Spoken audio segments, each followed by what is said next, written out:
Listen, this one for you, this one for your family, this one for children, this one for the rest of the 90s. Take this to your heart. Take this to your heart.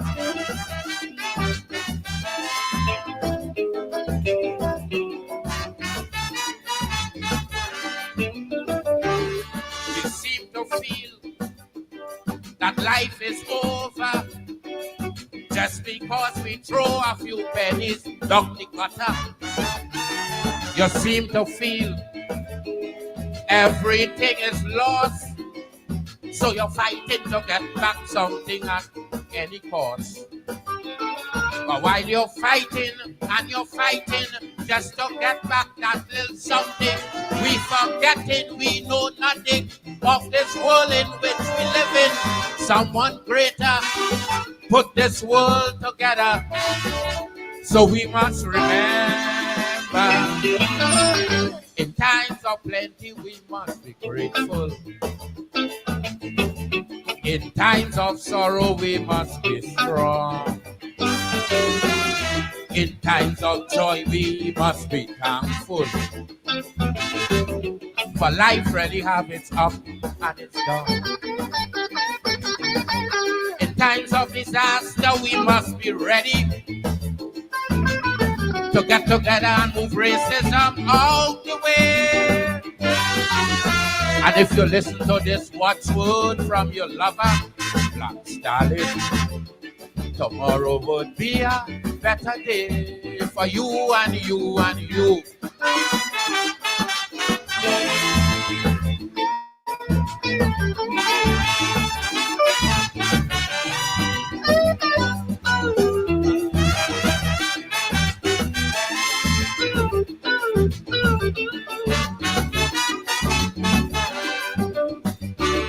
We meet a world today with 4 seasons.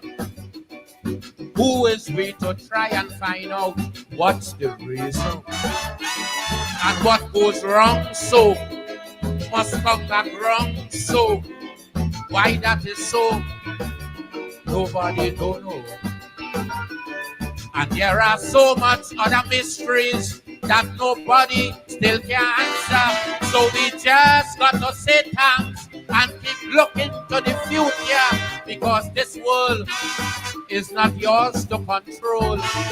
It is just to behold. In times of plenty, we must be grateful. In times of sorrow, we must be strong.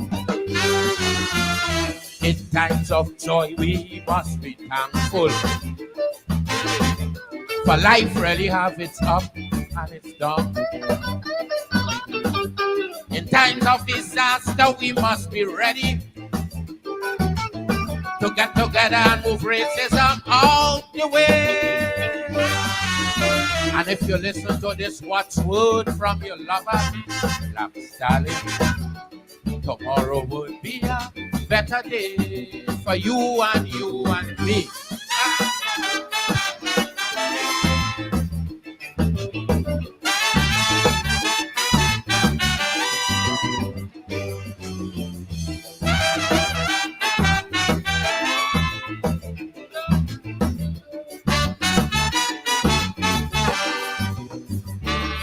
As we go through this life we live in, we must know by now that this world owes us nothing.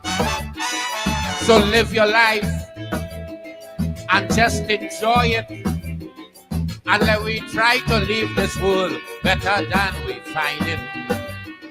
Because the maker of this world with nobody have no contract, no paper that could tell you yesterday is going to come back. Look ahead, for tomorrow you're dead.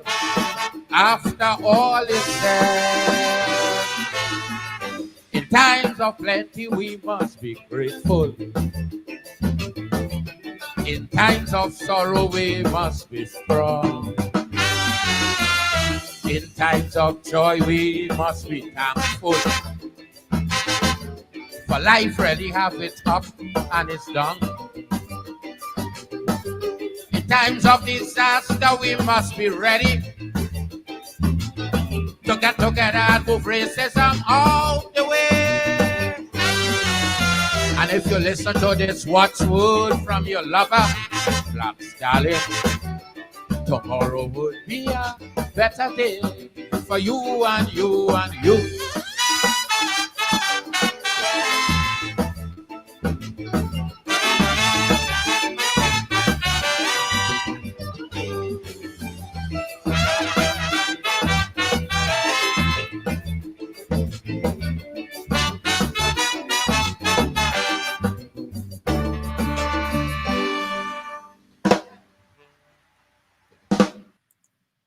And good evening and welcome to Politics 101 on a Friday night, Friday evening, Friday afternoon, depending on which part of the globe you are.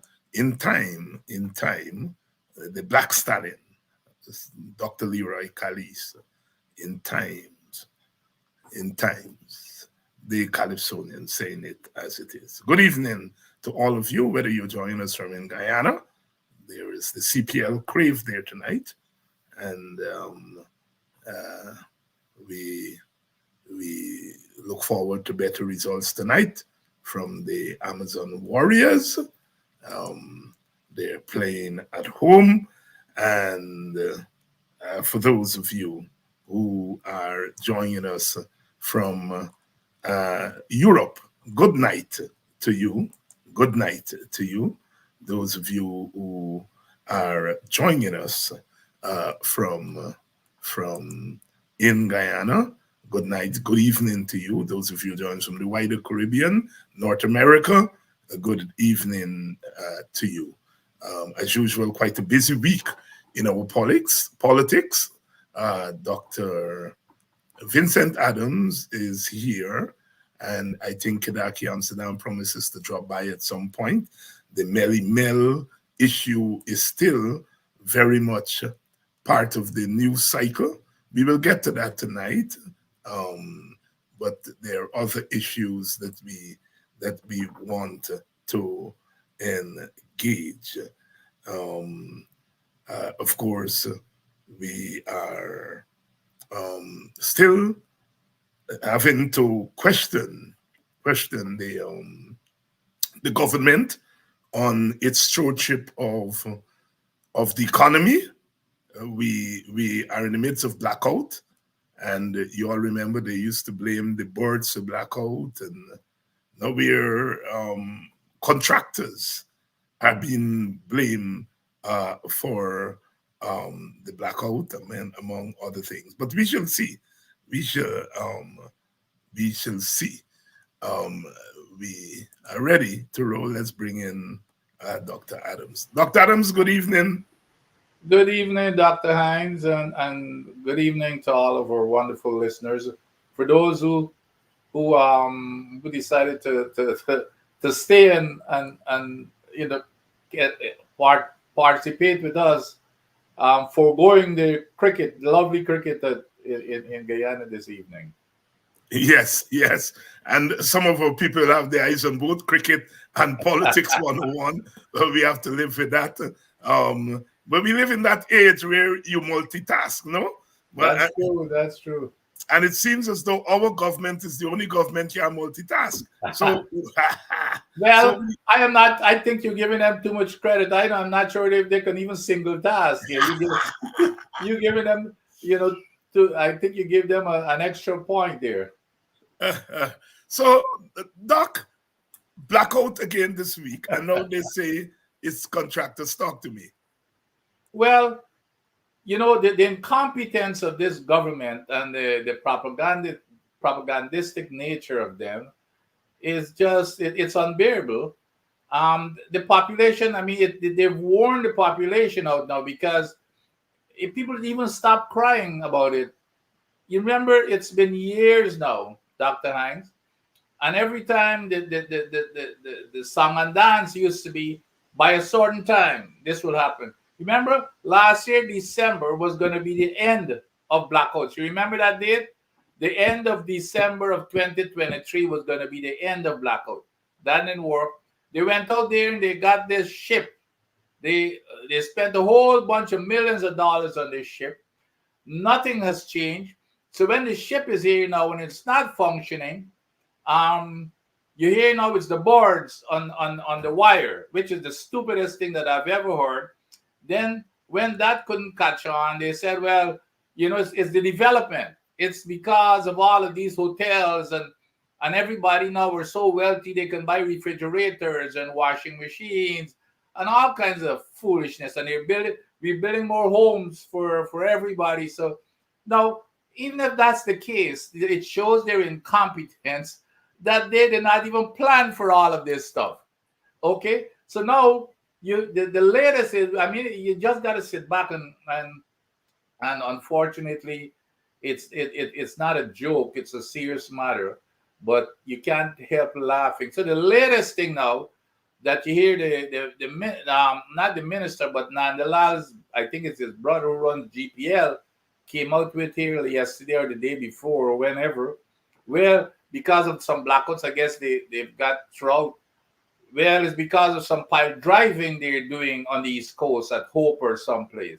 I mean, and he didn't say that this week. He said we think there is, without even going and doing fundamental engineering analysis to check it. He does say, well, we think it might be pile driving. But they're coming up with this kind of nonsense to try to fool the people of Guyana. And I'm hoping that even though they might not be I think people are tired, Dr. Hines. After a while, you tend to give up. But I hope that giving up only means that, you're keeping it at the back of your mind when time comes for you to hold them accountable at the next election. So that's all we've got to hope for. Yes. Well, of course, I mean, you had blackout at the airport. You had blackout. They say boards caused the blackout. You had the ship come. It seems as though all people are leaving all the rest of the world and coming to Guyana. Whether it's the boards, whether it's the airport, it seems as though God or Satan or somebody just choosing Guyana to come and to pray on our prayers in PREY on our electricity situation. It can't be all these factors. The government has to take responsibility at some point. We're joined by Kidackie Amsterdam. Kidackie, good evening. Good evening, Dr. Hines and viewers. Vince. Hey, good evening. Hey, how you doing, Kidackie? How are you doing, man? How you doing? Good. It's like calling you full mouth. I'm a big man. I like how you do. That's right. Yes, we're discussing the blackout, Kidackie. This week we had another spate of blackout, and the government says that this time they think that is caused by some contractors causing some damage there in the country. What are you hearing? Last I heard they were talking about pole movements and so on, and movements of pole and construction on the road, expansion of road expansion. And typical Jack Dio. I heard Jack Dio cussing out the opposition for talking about the fact that the powerboat empowering and all of these crazy, as I would say, stopgap measures fixing the electricity supply problem are not working. He is peeved with the opposition for pointing out that he and his cabinet and his government, they're all failing at fixing the electricity problem. And according to him, the opposition is not offering him solutions. So I don't know if the opposition should be offering him solutions. But here, yes, go ahead. Go ahead. Here's how this guy, and by the way, in his press conference yesterday, he was actually, Dr. Hines, teaching. The guy was calling out the opposition for not knowing how to lie. And he was teaching them, he spent a few minutes teaching them how to lie. So here's a guy who cannot even lie because he's bragging and boasting about this big infrastructure development, which means there's going to be a hell of a lot of vibrations and pile driving all over the place. So what he's telling people that look out, you will have blackouts for the next several years because of these construction and pile driving. If that's what's causing this blackout, people, you better be prepared, because this country is the fastest growing. With all of the infrastructure, all the money they're spending, there's going to be a hell of a lot of pile driving. So folks, look out. Be prepared that there will be lots of blackout because of those pile driving. Because of the pile driving back. Let's all kinds of this situation and the excuses they're making, it just it's pathetic to say the least. Here is people who are in government saying, for example, the blackout is exacerbated because of the old transmission lines. From the time they spoke about bringing that power boat, or from the time the power boat arrived there, I asked the very question. I said, bringing the power boat, do we have the transmission lines that could really reduce the distribution loss? Because if you don't have proper power distribution lines, you are going to suffer serious transmission loss, and so you're not going to be helping the system. And here it is, he's sitting at a press conference saying that, how many months after the power boat came, no forward planning. Well, like they said, they don't do any study. They don't believe in no study. They're just walking wild, as the young people say. Yeah. In fact, they're very proud to say that one of the weaknesses of the so-called not the so-called the opposition was that they spend their time doing too many feasibility studies. Yeah. and they're not into feasibility studies. My God. Let's turn our attention to the big news of the week, and that is the search of the home of the mother and grandmother of Melissa Atwell, Melly Mel. The latest information we're getting here, Demerara News report, is that the Attorney General Chambers is saying that there was no violation of the constitutional right of Melissa Atwell. This was in response to a letter that was sent to the Attorney General Chamber by a battery of lawyers that includes Nigel Hughes, Joe Harmon, E.U.C. Anderson, Dexter Todd, I see here Darren Wade, and this group of lawyers sent a letter to the Attorney General Chambers, and they've responded by saying that no constitutional right. They produced a search warrant because one of the concerns was that they went there without a search warrant. Apparently, the AG Chambers has produced a search warrant. Was that search warrant gotten after the search or before the search? We're trying to find that out. But your responses to this latest development, starting with you, Kidackie. We're not hearing you. The first thing I recognize on this search warrant is that the date was adjusted. Right? The date was what? Was adjusted, was amended. Okay. Right? The date was amended. Listen, we live in a society where, as I would say, everything that comes from law enforcement in this country right now has to be taken with a pinch of salt. Let me take you back to a few months ago when the police came to my gate. They came, they claimed that they had an arrest warrant. They claimed they had a search warrant. Up until this day, that document has not been produced. As a matter of fact, when we had a confrontation in the office of the headquarters of the CID, the officer in charge at the time, whatever his name, said to me, Mr. Amsterdam, you're not cooperating. And said, I will cooperate when they produce the search warrant and the arrest warrant.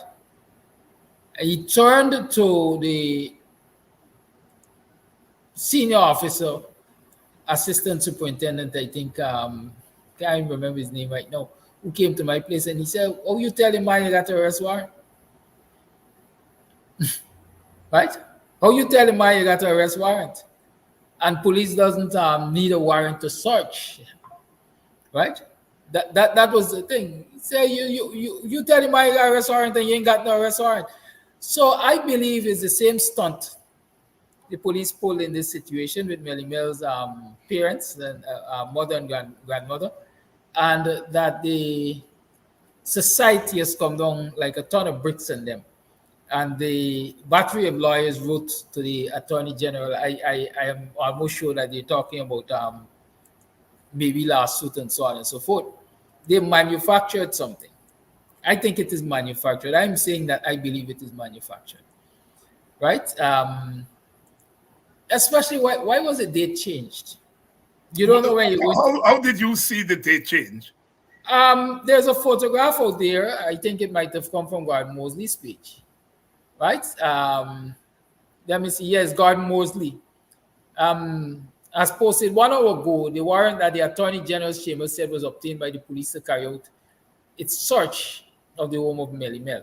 It was issued under the hand of Magistrate. I saw the name earlier. Well, as a Georgetown magistrate, it was issued at the Golden Grove Magistrates Court. Golden Grove. Yes, Golden Grove is bank, yeah? Grove, right. Yes, it reads to the superintendent of police for any police constable, whereas it appears upon that the oath of Mahendra Singh, assistant superintendent of police of Providence Police Station, that there is reason to suspect that a female of African descent going by the name of Debbie of Lot 86 BB Eccles East Bank, Demerara, a 2-story concrete structure, is having in their possession house, outhouse, yard, or any other place motor vehicles which would afford the commission of an offense contrary to Section 51A I of the Narcotic Drugs and Psychotropic Substances Control Act, Chapter 10:10. And the said informant do pray that a warrant be issued to conduct a search on the possession, house, outhouse, yard, or any other place of said Debbie mentioned above of Lot 86 BB Eccles East Bank, Demerara, and to use force if necessary. Are concealed something at this is therefore there is no information where they I don't mention are concealed at this is therefore to authorize and require you to enter between the hours of there is no time and into the said premises and to search for the said things and to bring the same before me or some other magistrate. Dated this 17th, it had the 16th day of September 20. In fact, hear me, let's go. It had dated this 16th day of March 2022. Note, 16th day of March 2022. That is what is typed on the document originally. 16th of what? 16th of March 2022. That is what is typed on the document originally.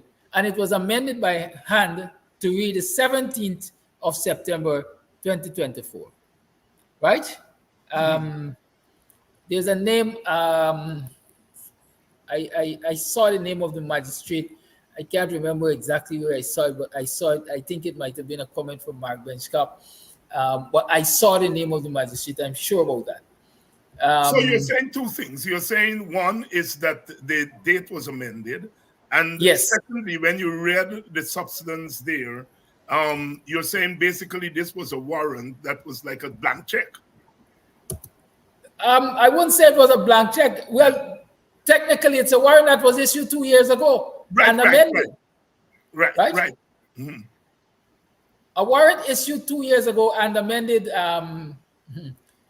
Amended 2 years later, if you ask me, because of the type date. What I meant by a blank check is that you read some things there that basically said, and you must use force, and you must this, and you must yes, and you can do this, and you can do that. It doesn't even stipulate the time. Right, exactly. That is what I meant by a blank check. Yeah. Yes. And that is why I'm saying these things you have to take with a pinch of salt. We don't know where it originated from, quite frankly. All right, let's bring in Dr. Adams here. Dr. Adams, your take on this recent development. They're producing Miss Debbie and her mother claimed that no warrant was produced. Now the AG chamber is saying that yes, a warrant was produced, and they produced a warrant which Kidackie is claiming seems to be a warrant that was issued 2 years ago. What are we seeing here? Well, you know, of course, I don't think we expected anything else from any other response from the AG. We're dealing with a tyrannical government here, okay? And I am not a lawyer, so I'm not going to get into the legalese of all of this, because I think that's the rat hole they want you to go, where you've got these technical discussions. In plain language, the bottom line is we need to call it for what it is. This is tyranny. It's a precursor of things to come, especially with this cybercrime bill. Look at Kidackie's case. This is no different to Kidackie's case when they went and hold on. So I don't care about whether they had a warrant or not. The warrant was not warranted. That is the bottom line. That in order for you to issue a warrant in any democracy, you've got to have cause. If a cop stops reasonable cause. Reasonable cause. If a cop stops you on the driving, that cop better have a reason as to why he or she stopped you. So the same thing. Why did there was no cause? That's the first thing that they have got to come up with. You've got an 87-year-old lady, and of course, her daughter, which is Melly Mel's mother. Now, and then you're going to say that this here was a known drug house, and then you go into the house to search, and you didn't search where you would think that it would be hidden under the sink in those cabinets. Apparently, based upon the reports, there was no search conducted in the kitchen and those cabinets where things could be hidden. And then when you're done with that, you don't search in the kitchen, but you can go search in the alley. What caused you to go into the alley? And then the alley is not even in those on their premises. What happened to the other people who borders the alley? Why are you discriminating against them, treating them differently? You're accusing them, but you're not going after the other people. This here is a clear case. It means that I or anybody off the street should be able, if this is their standard, I or anybody off the street should be, and maybe we need to test it, need to call them and accuse somebody of some crime and see if they're going to go after them. They didn't go and search. I don't think there was any search for Jagdio's office, for Jagdio house, when they see with Sue and when a complaint was filed.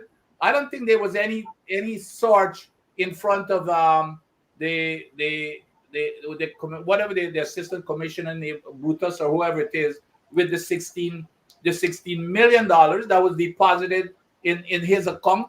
There is clear evidence of that. I don't see any search warrants being issued for those type of things. So this is a clear case that these people they're open, they don't care, and there's more to come. Trust me, this is a precursor.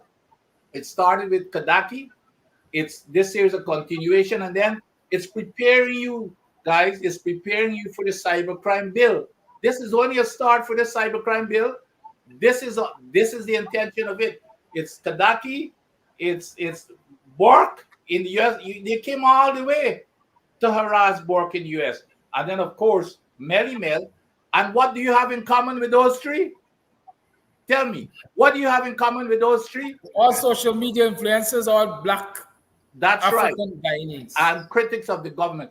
That's what you have. So I don't know of anybody else that they've done this to, but those are the common elements that join these three people together. So this is a bunch of.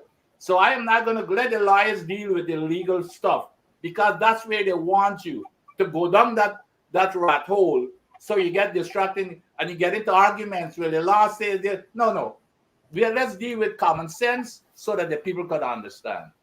It's a clear effort to shut up. Adams is saying here that it's the political aspect of it is what we should be playing. That's right. Yeah. I certainly agree. It is a clear case of the government using the agencies of the state to shut up its political opponents. No doubt. And the name of the magistrate is Wanda. I just saw it on Rickford Burke's page. right? Wanda Fortune, I think, is the name of the magistrate there that issued that document. Just for That clarity. is alleged to have issued that document. Because Well, we have yes. to show that the magistrate, because that is what Doc is warning us against, the legalese. And the legalese are important, but I want you to come in, Kidackie, on the political aspect of this.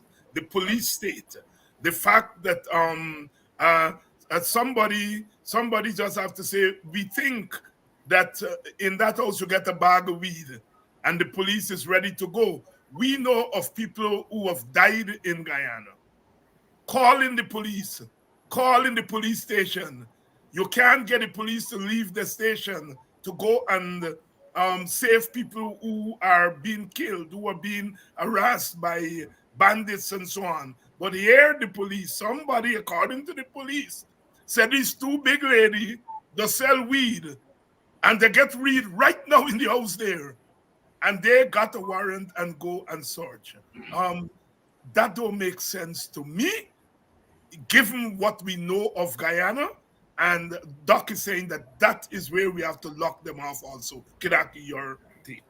Yeah, the fact is, it is political persecution again, and it for me. I mean, we ought to focus on the political aspect, but I like to focus too on the how the political misconduct affects the society in general. Just recently, we had a number of young men. I think about 4 of them giving an interview to Travis Chase. The police issued wanted bulletins to them, and they were saying that they're being framed. I don't know if they're being framed or not, but what one of the very important things said there or alleged there is that senior members of the Guyana Police Force are involved in criminal activities, as we like to say, setting up people. And this is a clear case of the police being involved in setup. In the case of Melly Mel's mother and grandmother, we can't get to Melly Mel because we've tried several things to get to work. We've tried several things to get to Melly Mel. We are talking about amending the cybercrime law to be able to have reach to where Melly Mel and Rickford work, where they are. But in the meantime, let us go down this line. Let us go down this line to use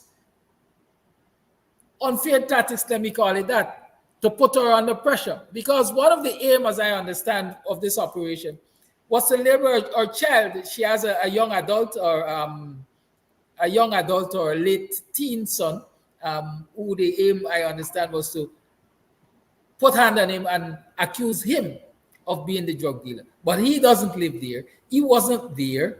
And so they had to make the next best story.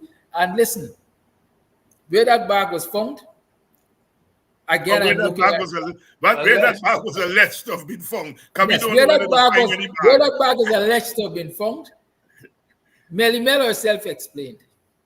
And there are photos showing the near impossibility, as I would call it, for somebody to throw the bag out of the home into that alleyway as the police is trying to intimate. Right? So it's a clear case of political victimization. We can't get to Melly Mel. We're going to put our family under pressure. And so that they're going to beg her to shut up. You know, let me put, here's the other thing in perspective. And I know Kidackie just talked about the bag. Do you know how much is 27 grams? 27 grams is less than 1 ounce. It's not even an ounce. 27 grams. To get that in a plastic bag, how will it fly? It's less than 1 ounce of stuff. It's a little, you know. So Doc, like if you're a weed seller and you're selling 1 ounce, yes,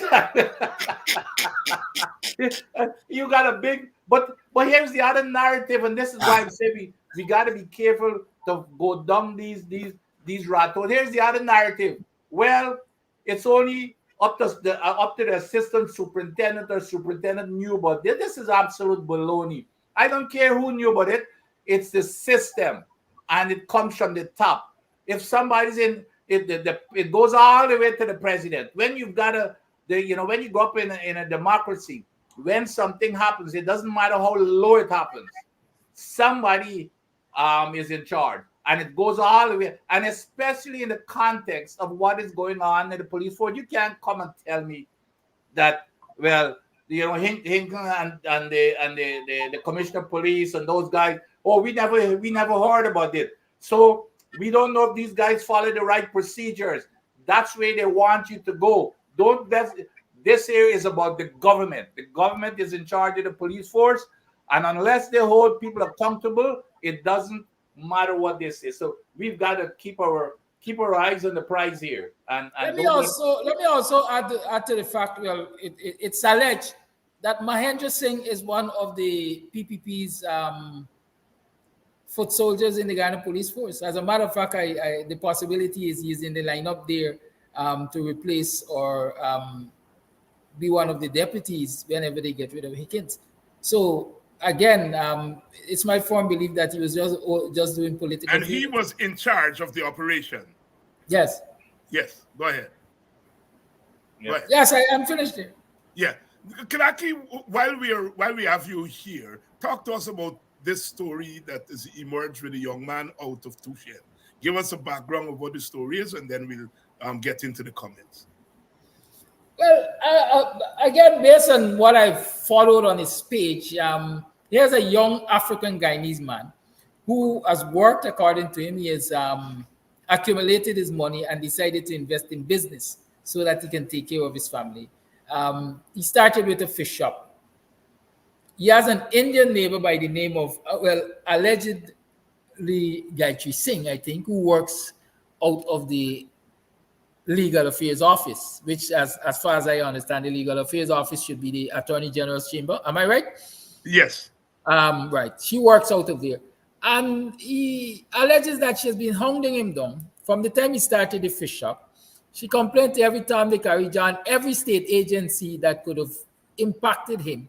She went to, and they, in terms, hounded him down. He had to shut down the fish shop. He then went and started a wash bay. And she's on his case again with all of these agencies to get him to shut down the wash bay. Now, during the week, Mr. Williams from Housing, some enforcement department of Housing, he alleges Mr. Williams called him and told him that he was going to go and break down his shed, etc., because it's a residential area and he should not be operating a business there. Evidence provided shows that there are several other business places, large business places, including supermarkets, also several other wash bays in the same area. But only this young African Guyanese man is being harassed through the complaints of this woman and the different agencies of state, the EPA,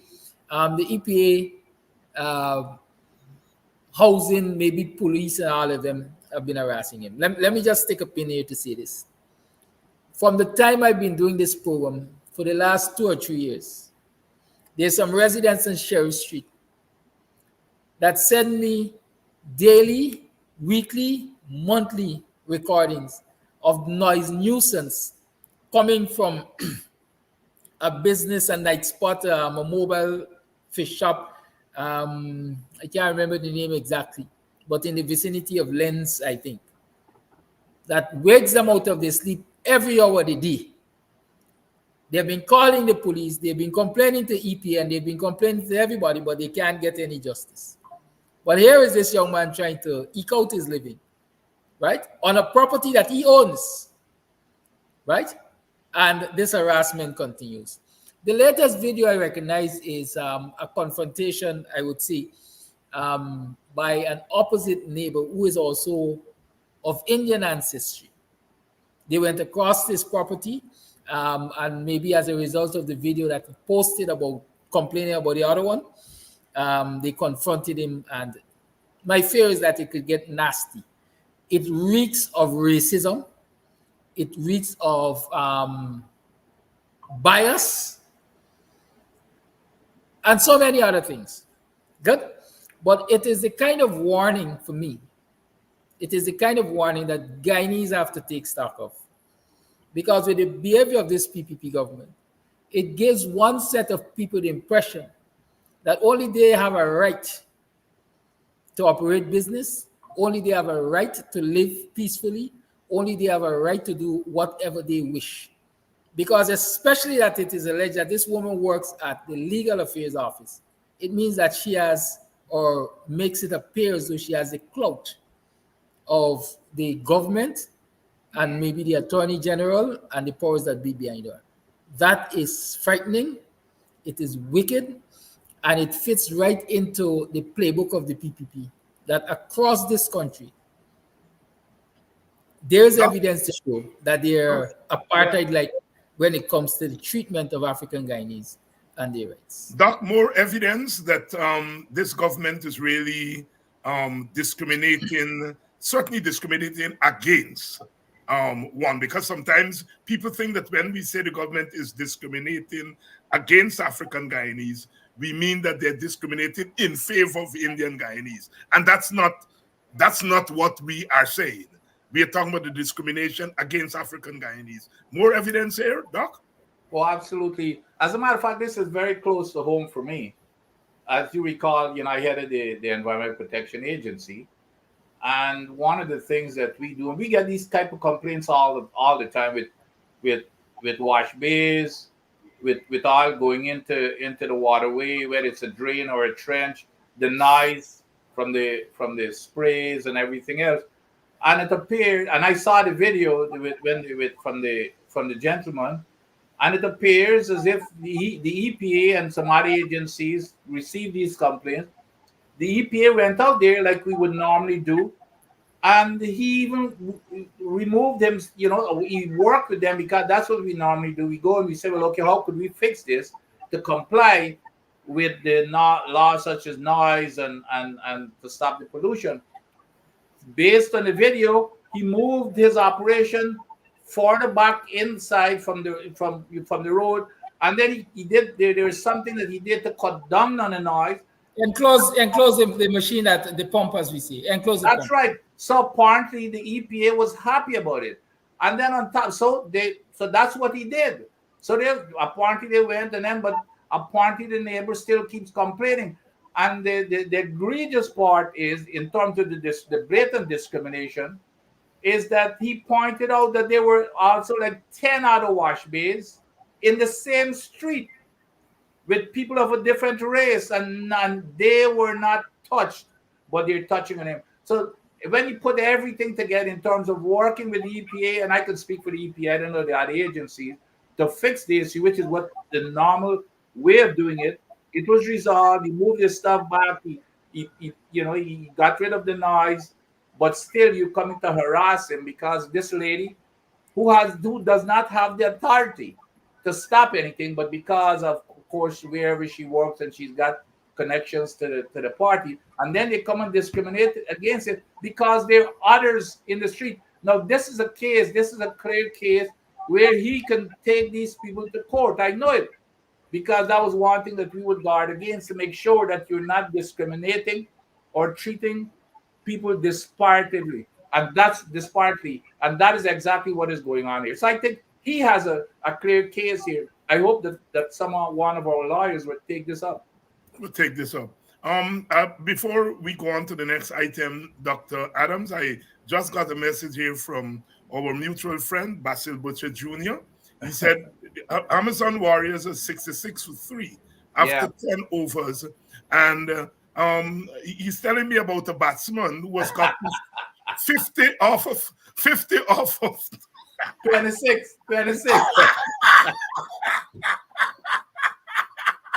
50 off. And look, my phone is ringing. Dawn, all day is ringing my phone. Yeah, 50 off of 26. Doc, I had to take that. I had to give you that. You took a little while to come in with that. No, I was waiting. I was waiting for the half century. Doc, Jack Dio bigging up himself and saying that they have kept their promises on the oil and gas sector. I know they've kept one promise, and that is to scam the Guyanese people. Yep. They promised that they were going to renegotiate the contract, never did. They promised this, never did. Talk to us about Jack Dio's blatant lie that they have kept their promise when it comes to the oil and gas sector. This man must have, and I say this all the time, this man, I would like to see what his degree is in from Russia. It has to be coming from some propaganda school or something, because that's all he does, and he's very good at it. Yes, you're right. He did say that they've kept all of their promises. You know what's so funny, Dr. Hines?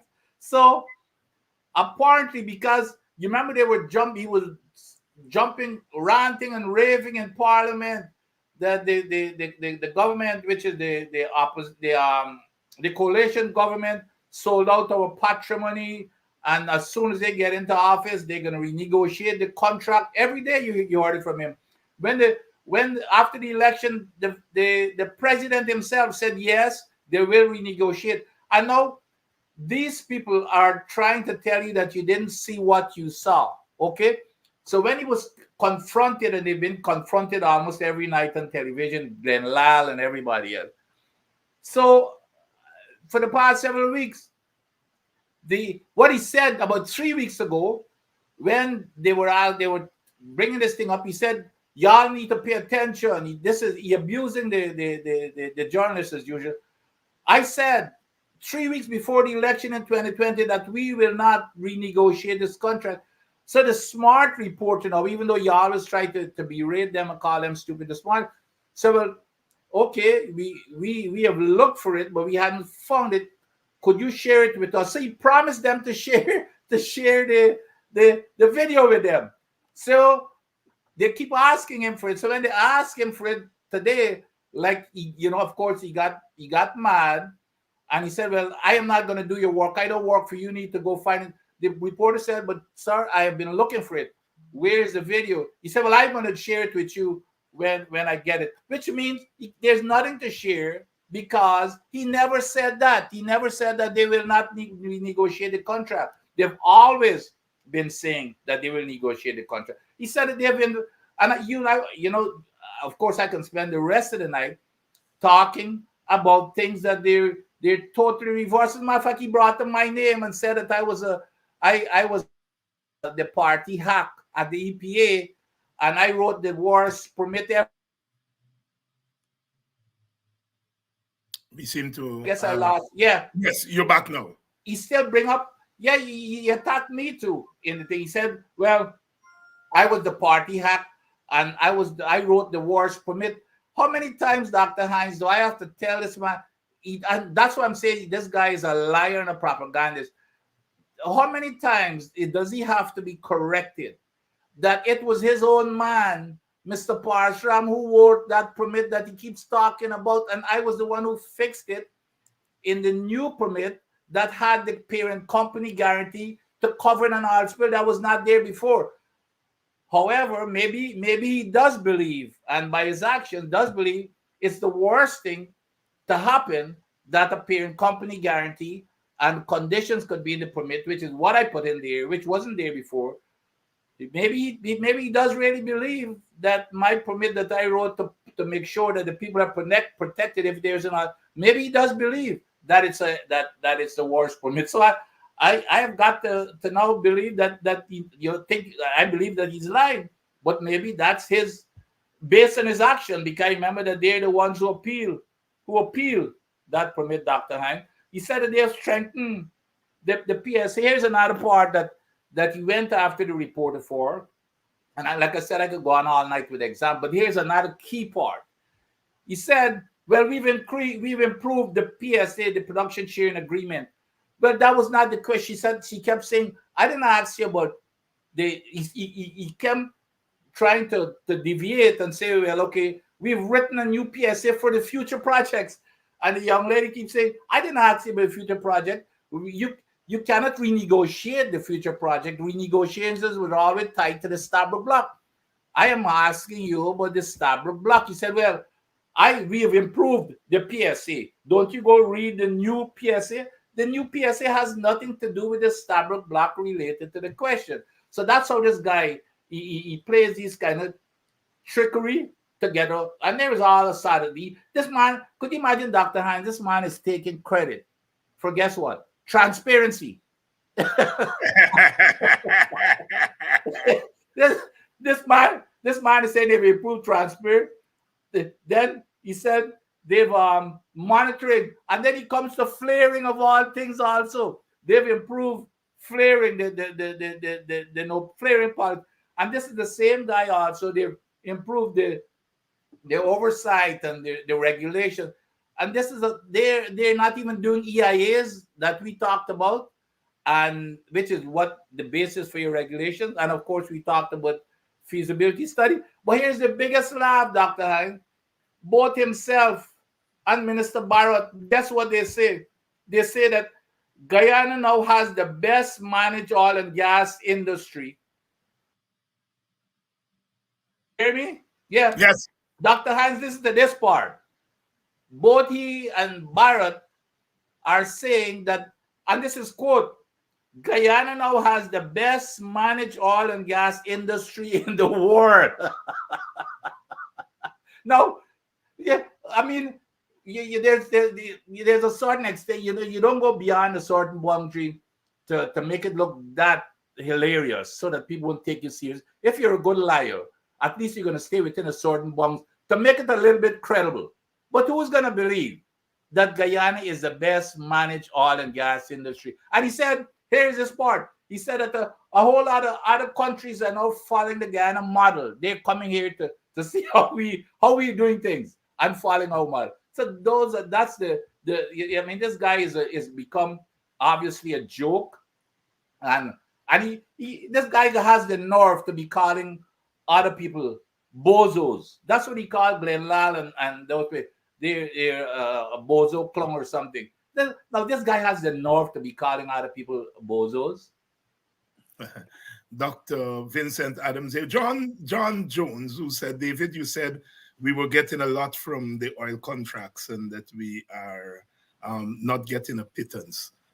John, compared with what we were getting before, the oil revenues, compared with what Exxon is getting, it's a pittance.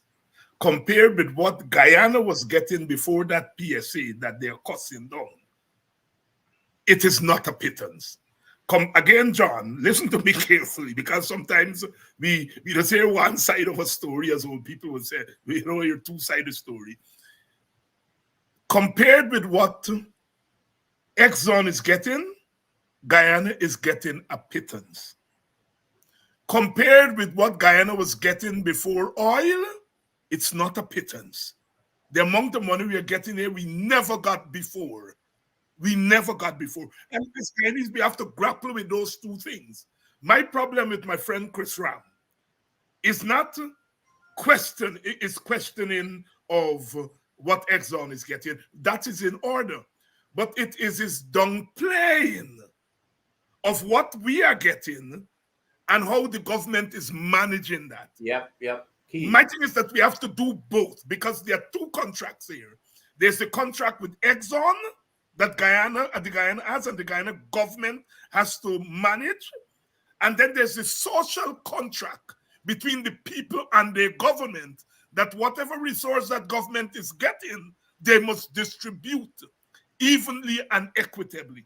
The government has to manage two contracts: the contract with Exxon and the contract with their people. So that money that they're getting is no pittance compared with what we used to get before. It's plenty money. The pittance when it's compared with what Exxon is carrying away. And my other thing to my friend Chris Ram, don't ask PNC, don't ask AFC, don't ask WPA about renewal contract. Even if you say, yes, we're going to renew the contract, we have no power to renew nothing right now. The only party that got the power to renew the contract right now is the PPP. Carry your question there, Chris. That's all that I say to Chris, right? It's a valid question, but we don't have the power to renegotiate anything. It's not like the government on oil matters would come and say, come APNU, come AFC, let me sit down and work out how we can deal with the exam. No, I think where we went wrong, and this is me view, where we went wrong in 2016 wasn't the pittance that we got. Because when you go with them big company, you gotta get leverage, you gotta get expertise, you gotta get plenty thing to get out of them. I think where we went wrong is that we did not go there with all our firepower. All the people who had expertise in oil and gas and so on should have been there. What's your name? Gail Teixeira said that Dr. Adams was there. No, Dr. Adams wasn't there. Dr. Adams should have been there. Clive Thomas wasn't there. Clive Thomas should have been there. What I'm saying, when you're going up against them big guns, you got to carry as much firepower as you have. And that's where I blame the previous government. I am not cussing them out because they get a bad. We were never going to get a perfect PSA. But we could have done better if we had gone there with our full firepower. And that's what I'm saying. My view is going forward, anything to do with oil and gas, we should have a specialist committee that deals with oil and gas, include members of the PPP, the PNC, the ASC, the APNU, civil society, people who are expert. You bring them together into an expert committee, and anything to deal with gas, they advise the government. So I'm talking about an oil and gas advisory committee. I think when Exxon see that we are coming to them as a united nation, they're more likely to give up a little bit more. But so my thing with Chris, we don't have the power. Hammer the PPP because they have the power.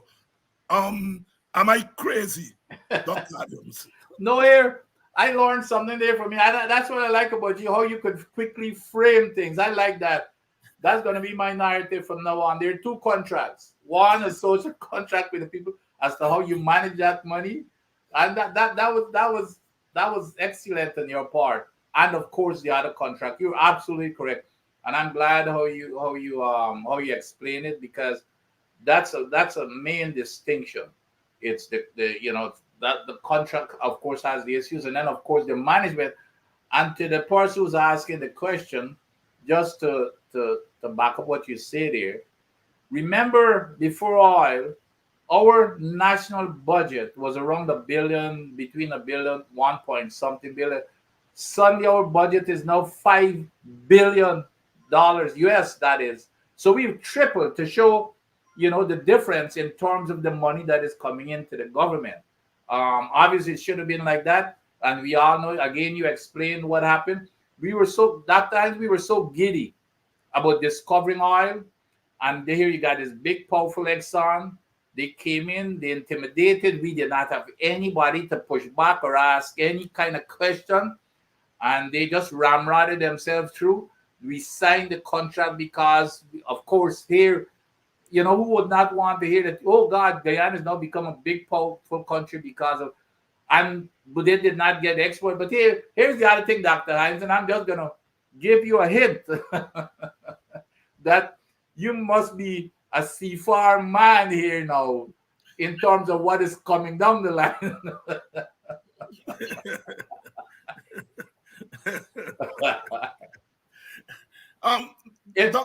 From the opposition standpoint. Yeah, I know what you're talking about. I know what you're talking about. No, and I think we have to, Dr. Adams, be very frank on our discussion. Now, I see people hammering Raphael. Let me disclaimer, Raphael is my lawyer, right? I know Raphael long, right? I can call Raphael a friend. I do not believe Raphael would go to a table and sit down and say, I'm going to give away Guyana patrimony. He doesn't. And I think, like everything else, when you're the front man, you're the scapegoat, right? Raphael could not have gone there and do what the government at the highest level was instructing, and he said as much in his book. No, I think Raphael should have said, boss, I ain't going there alone. Can I carry with me a team? If I'm blaming Raphael for anything, That's where I'm blaming him. He should have tell the boss man, I ain't going there. I ain't going and face Exxon on my own. I have to carry troops. And I get troops in Guyana. That's where, and I would tell Raphael that in private, and I would say that in public. Who is Raphael's friend? And they tell you that I said that. That's where Raphael went wrong, right? Yep. Go ahead, Doc. Go ahead. Here, no, and what again? You're absolutely correct again in terms of what Raphael said, and believe what Raphael said. I've seen the evidence. Okay, that exactly what I'm not going to repeat it. But exactly in terms of how Raphael came to sign the what he said is absolutely accurate. I have seen the evidence. You've seen the evidence. In case you're just joining us, we're talking some oil tonight. We're talking, and as you all hear me, we're talking about two contracts. Social contract with the people that this government has, and the contract with Exxon. And the government is messing up both contracts. It is messing up both contracts. I have looked at these things. Each country coming up against a big company has its own peculiar circumstances that it takes to the table. In 2016, we can argue that we didn't have much to take to the table in terms of leverage, in terms of past track record. We never dealt with oil. We never. What we did have going for us in that we had competent people, and we still have competent people who know the story of oil and gas. This government has come into power. And if the previous government made the mistake of not including all of its experts when dealing, this government is repeating the mistake. It is, they said the enabler is worse than the thief. If you are saying that what the past government did was wrong, correct it now. Correct it now. Nothing is wrong in saying to Exxon, look, can you come to the table and we talk about this thing?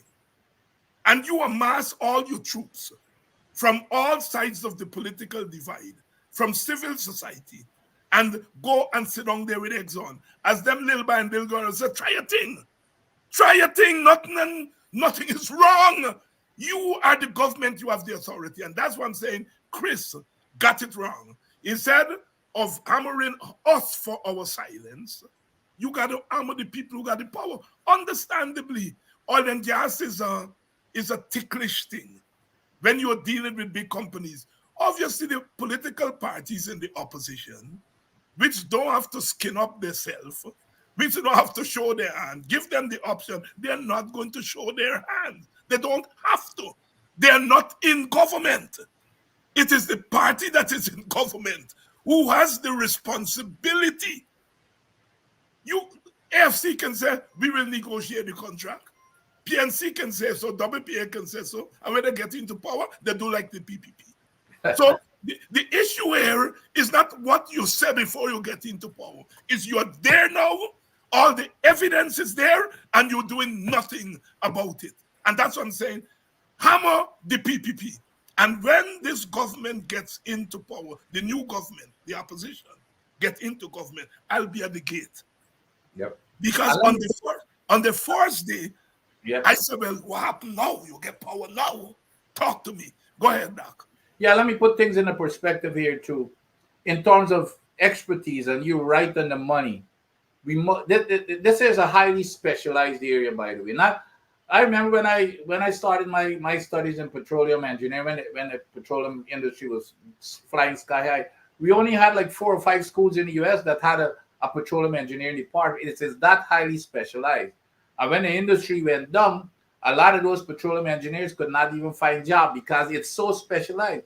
But anyway, so remember when I was at EPA also, because I recognized the necessity for this highly specialized area of professionals. You remember I always talked about the World Bank, the partnership we had with the World Bank to set up a petroleum unit within the EPA with a 36-member team of highly specialized professionals with at least 5 to 10 years experience and degrees and all that kind of stuff. On top of a study leave program where anybody who wants to go study The EPA would sponsor them, and you come back and serve 5 years. The new government scrapped all of that. There is not a single person at the EPA, Dr. Hines, who's had one minute of training in petroleum petroleum engineering. So guess what? Whatever Exxon comes in with, they've got to accept. They're in no position to. And here's the other thing. And the other thing that I've always said, we have Guyanese exports to fill any position in North America or in the diaspora. Let me give you an example. There is this guy he's a lawyer, and he's a petroleum lawyer. He's got his law firm and audit company working out to Houston. This Guyanese applied to be the auditor. You remember to audit Exxon? He sent in he sent in his application to become to apply to be put in his bid package. You know what they told him, Dr. Hines? First, they told him they couldn't find his paperwork. When he asked them, after they'd already awarded, they asked him, they couldn't find his paperwork. He applied again.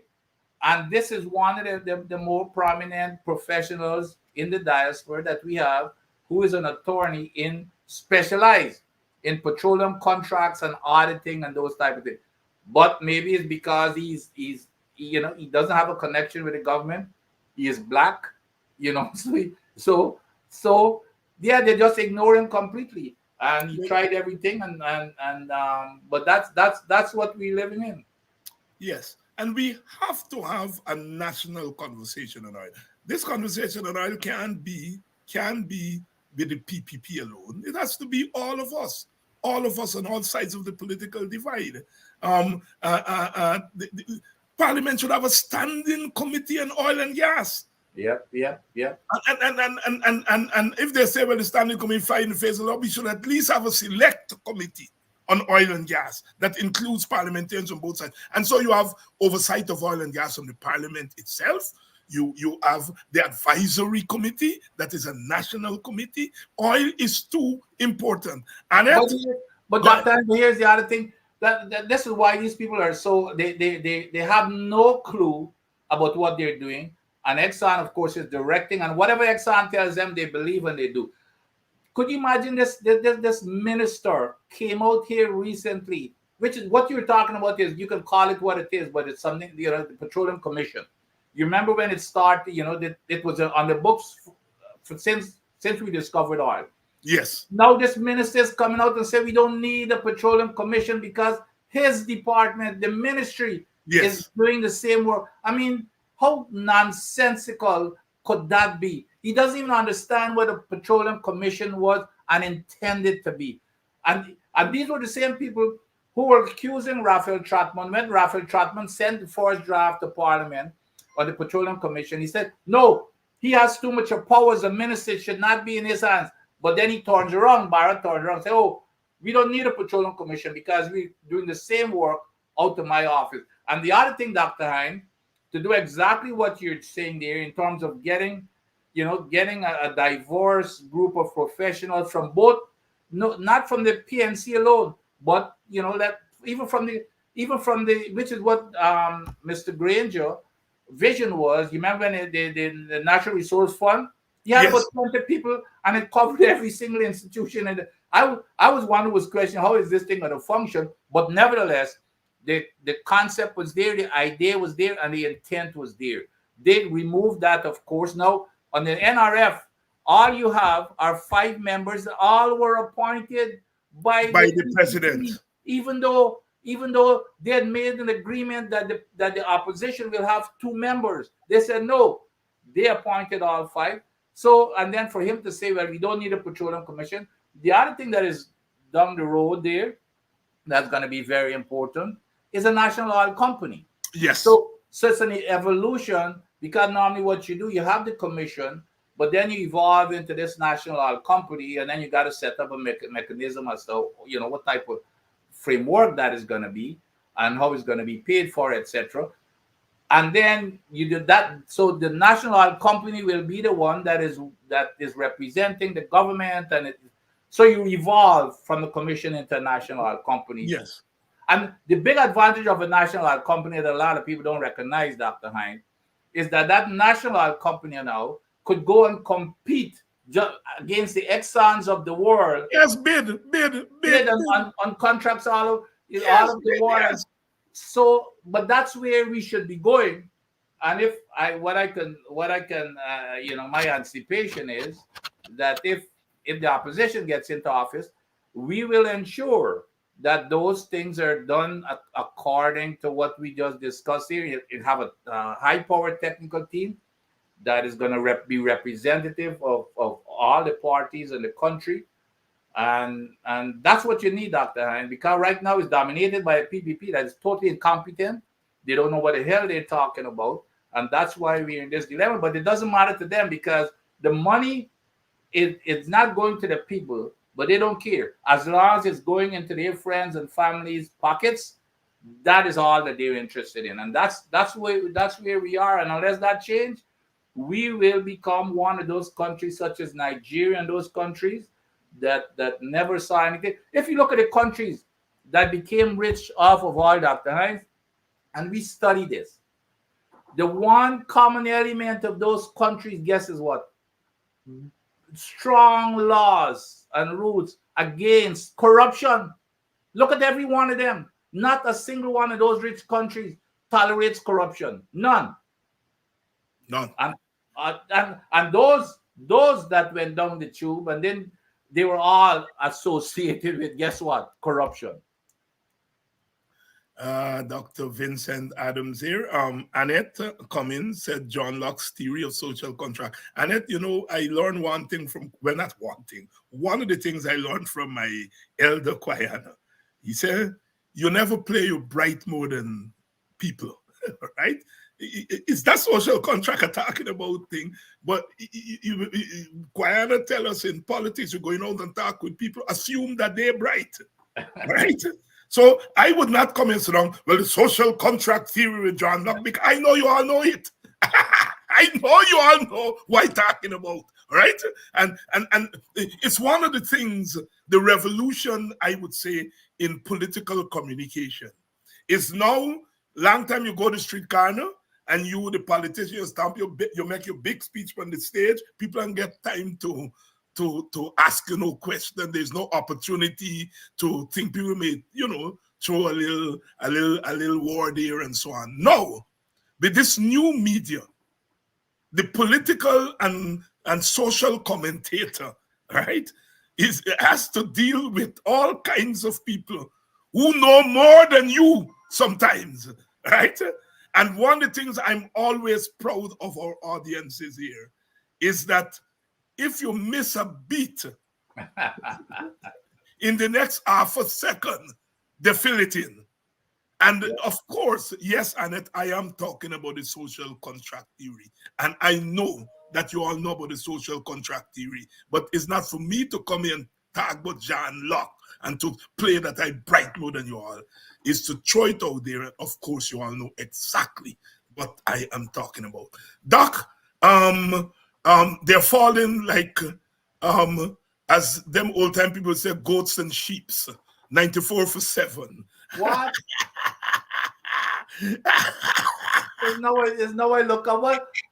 But you see, we can get into this healthy thing. You see, where I would like to see how we got out. Is it LBW? Okay. He didn't go. All right. But the point is, when clearly the wicket is not your typical true wicket for baton. You got to get skills, and obviously he's a cut above the others, and he could make 60 something out of the 90 something. But you need to stay there towards the end. But Shepard, remember now, Shepard is no pokey. You remember the last year Shepard could come at the end with them last couple overs and hit some. Well, we hope so. We hope so, but it seems to be a very difficult wicket that they're playing. We shall see. Your closing thoughts, Doc? No, welcome our listeners tonight. But I wanna mention another thing that I talked about last week, because the man just done the head this done the head of a vice president came back again with the same foolishness about comparing. He says he's bringing back this thing. Well, when the opposition gave the teachers 10% raise in 2019, I mean 2016, it was 10% because the bill at that time, the wage bill was 14 billion. So it's only 1.4 billion. But now they've given out a 10% of 40 billion. So now they're giving them 4 billion. So he's saying that they're basically giving them 3 times raise than what we gave them in 2016, and just ignoring the percentage. This man ought to be the first person to get into that program that Priya is developing for this for math. He ought to be the first student to get into there. Because if he does not understand that you use percentage to normalize stuff, you know, rather than using the raw numbers, it's idiocy. And so he ought to be the first student in Priya class for this new emergency math program that they want to start here. Dr. Vincent Adams on a Friday night. Thank you very much, my brother.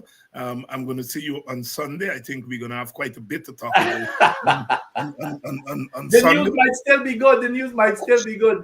Shepard is still there. Right, Shepard and Patrias is still. That guy could, you know, he could make a difference. But you're right. But the wicket is not, you know, it's not. Easy. Ashminet 4 for 25. Yeah, he went for 22 in 1 over. Wow, I got 40. Wow. I got 4 for 25. So, and the 22 that he went for in that over was admired him for 360s. Wow. So quality bowling. Certainly, obviously taking advantage of the thing. All right, so I'll see you on Sunday, and for the rest of you, we're going to be back here bright and early on Monday for another week of Politics 101. We are indebted to your love, as always.